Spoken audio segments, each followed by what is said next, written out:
Hey guys, I'm Vulture, and I wanted to talk to the community about my thoughts on Blizzard's decisions for the stat sheets and the end of game scorecards and all that. It's radically different than any other FPS game that's happened. They're usually typical score sheets that say like kills, deaths, assists, damage done, objective points perhaps. Blizzard has gone an entirely different route. Now, this has been talked at for length. But I want to come at it at a different angle, and I want to come at it at the angle that what they're intending to do isn't working. So, what are they intending to do with this approach? It seems to me that their intent is to make comparing stats to other characters, other players, opaque as possible. So you can't do it. You can't look at your performance compared to anybody else, and that's the intent. That's what they want. Why are they doing that? The reason seems to be they want players to feel more comfortable in the game, based on their performance. They want the player who's underperforming to not feel like he's going to be singled out and flamed for having, like a negative kill death ratio or whatever it might be. Blizzard has kind of stated that they think their reason is it's because it's a team game, and how can you like quantify the impact on the game as like say a Bastion holding down a choke in a hallway who gets no kills but he's denying. How do you quantify that in a game? But I don't think that's exactly what they're going for. I think what they're really going for is to stop you from comparing and through that attempt to curb, player flaming, player on player hatred and flaming based on these stats and perceived performance and like perceived losses. I lost because this player is crappy, that sort of thing.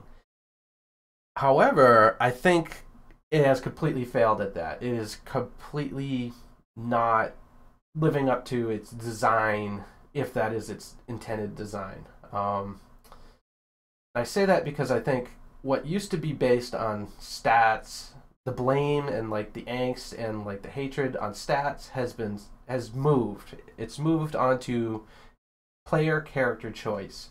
So what once you were blamed for having a bad KDR or you felt bad for KDR, it's now player choice because that's the only other metric that I guess flamey players can use. So I want to preface and say that this is in a pickup game setting. In a setting where you just met some new people or you are thrown into a queue with some people, and that's the setting. It's by its nature, it's not a competitive setting. It's kind of like a casual-ish setting, in my opinion. I guess people can like debate about that, but in my opinion, it's pretty casual because you can't really work on serious strats with total strangers without playing with them before. It's just not going to happen. So, in my opinion, let's have some let's temper our expectations a little bit. So, in my opinion, it's okay to say we have three Hanzos on our team. This isn't going to work. That's kind of valid. But if you're kind of giving someone crap for using Zarya instead of Winston because you feel like Winston is a better character and you're kind of shooting for like the ultimate win combo, like MLG, like elite combo of players and playing of characters and playing it to like their full potential. I think maybe that's an unrealistic expectation. So my argument's kind of from that standpoint that and that definition of flaming and or I guess hatred.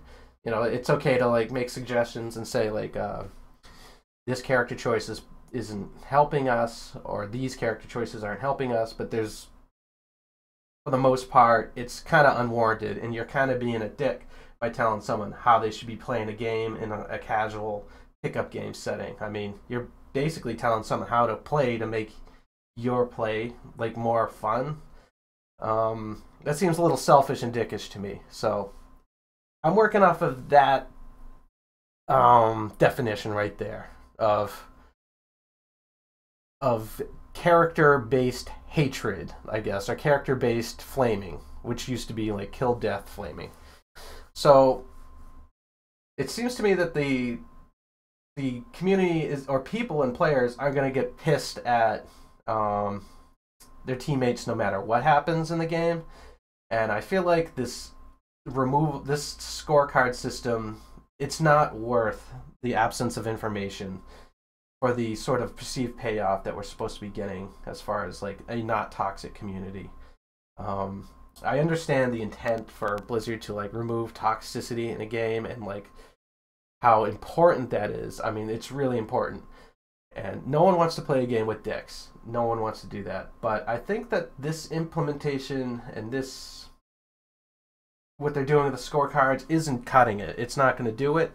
And for the most part, people are going to find reasons, no matter what, to blame their teammates. These are players that, I mean, you know the type of player that like runs to the front line and dies immediately and then blames his teammates for not being around him. You know, that's kind of like the definition of a scrubby type person. Sorry for the Gmail beeps. I'm kind of doing this live and getting messaged, so don't look at your Gmail. That's my Gmail. Sorry. Where was I? Oh yeah, dicks. And these players, like they usually the angriest player on your team.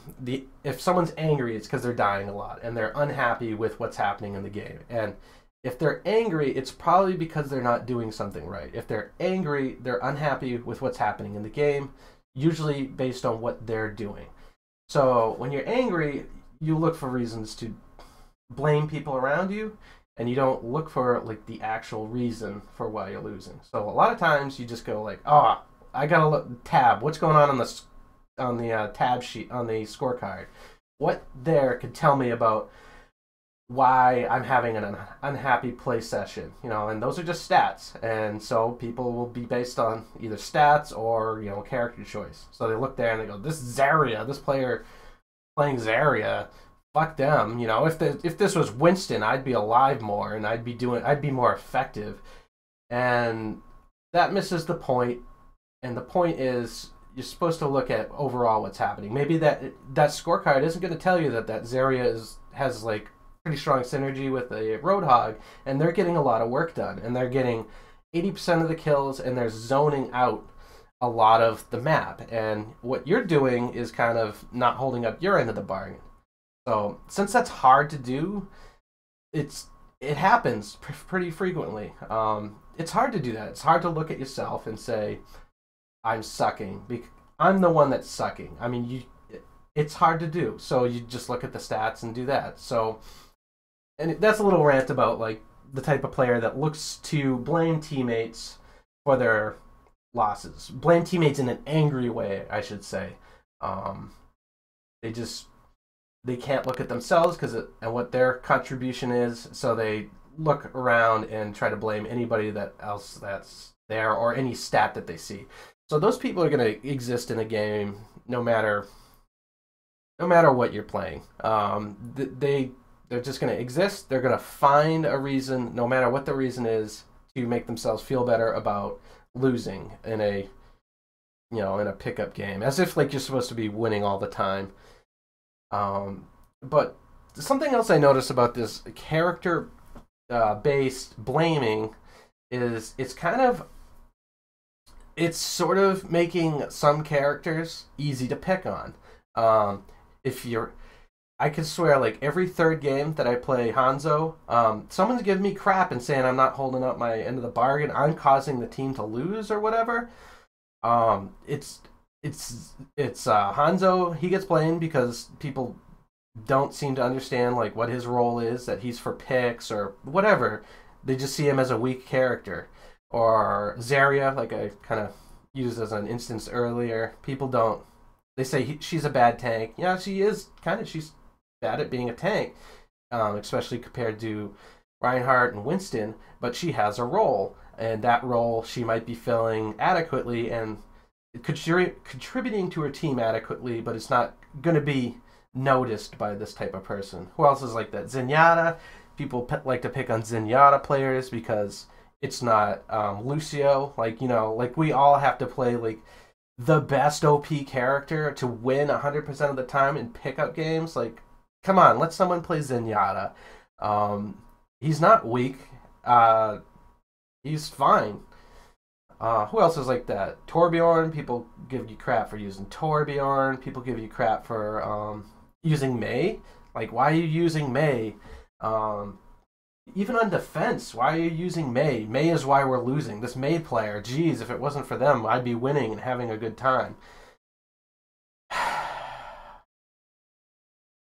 People are going to be dicks, and they're just going to be dicks no matter what. And I think that Blizzard's attempt to limit their arguments for like why they want to be a dick is kind of it's folly. It's not gonna stop. There's always gonna be something that they pick on that they want to blame someone else for, and unless you remove like the game itself and all you don't see other characters' names, like other people's name tags, you just see random characters, then it's gonna exist. I don't want a game like that, and I don't want that to be probably something that we like move towards. You just don't see character names, you don't see anybody's name, kind of like a Nintendo game, Nintendo online game. I don't want that. I want to know who I'm playing with and how they're doing, what they're good at. I mean, just in general, it sucks to play a game where I don't know who's doing what. Not even for like a blaming standpoint. I want to know like, oh, that's a badass Hanzo player, or that Reinhardt, like, hot damn, he got a lot of kills for a Reinhardt. The scorecard system that they have right now doesn't support that, and you can't use that for anything, and it's inconsistent, kind of broken, and I don't think anything they can do there's anything they could do to fix that. To me, what we lose in this type of watered down, kind of safe baby mode type of score system is not worth what we gain. And in my opinion, we're not gaining anything really from it. We're sort of, the hope is we're going to gain something from it. I hope Blizzard does something about this. I hope they come up with an answer that works for everybody and makes them happy and makes the players happy. So here's hoping that they do that. And yeah, that's all I had to say about that.